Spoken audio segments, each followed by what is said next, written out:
Now that we got past the first bit of the intake, let's get a little bit closer to the turbo.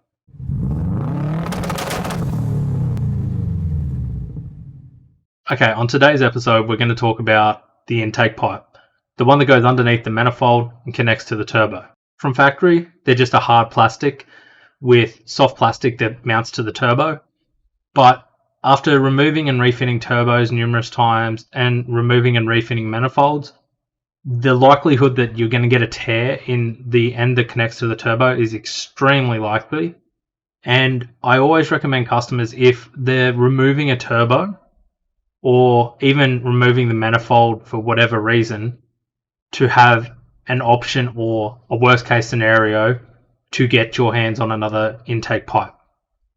Because the likelihood that something's going to go wrong, I've personally had experience with my old GC8 where I was at 3P working on the car, got everything off, went to put it back together, and I realized there was a nasty big hole in my intake pipe. And luckily for me, Nathan had a silicon intake option, which I was able to put on my car and it worked great. But when it comes to silicon intake pipes, so when you replace the factory one with a aftermarket silicon version, there's goods and bads.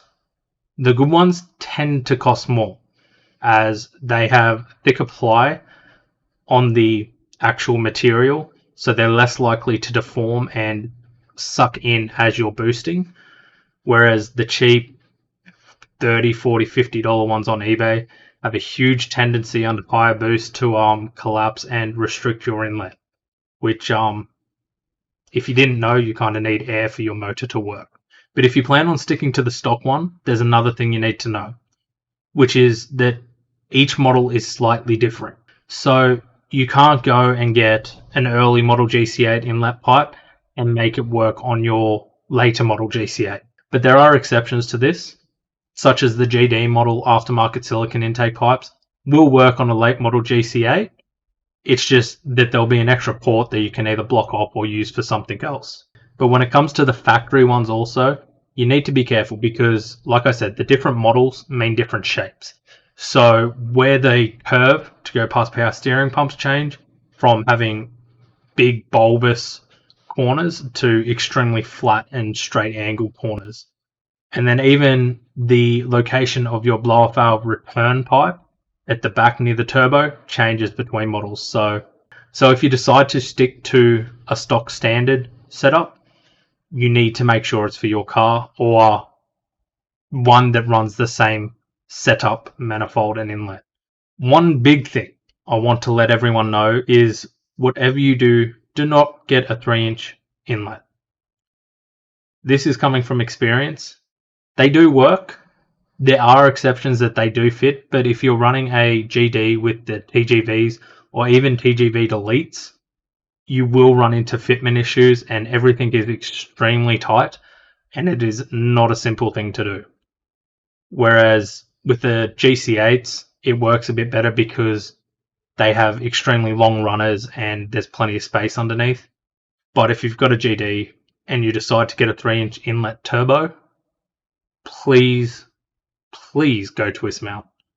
Just again, speaking from experience. But since we're talking about size, the other thing I probably should mention is the fact that the stock inlet size is 2.25 inches. So there is a decent change between 2.25 inches and 3 inch. So don't go thinking 3 inch, it's not that big, it'll be fine. It really isn't. But yeah, so pretty much from this, guys, if you play with your turbo, first check the condition of the inlet pipe before you go removing it, just so you know if you will need or may need a new silicon intake pipe.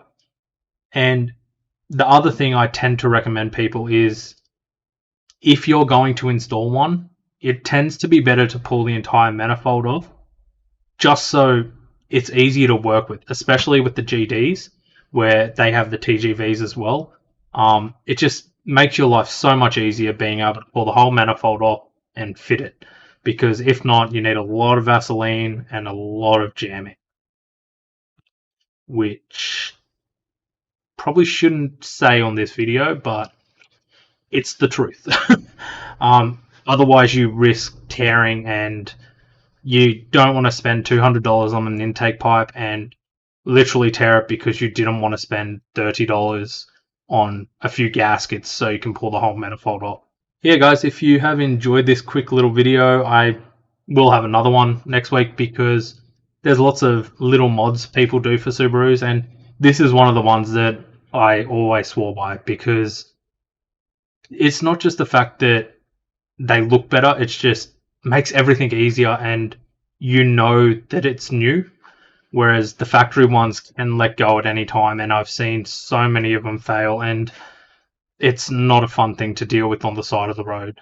Or do dodgy stuff like me and my mates have done where we've wrapped the stock one with silicone hose just to make it home. Don't do that either, guys, please. Please don't do that. But yeah, so join us next week where I'll continue this with a part 3. And be sure to join us on Thursdays at 7:30 p.m. for our 3P Garage Live over on Facebook, Twitch, and YouTube, where we talk cars. This week we have Jason coming, and we're just going to either pick on him or ask him some questions. Haven't decided yet. And if you like this, guys, please like, comment, share, and subscribe. It makes me feel really good when you do. Thanks. See yous.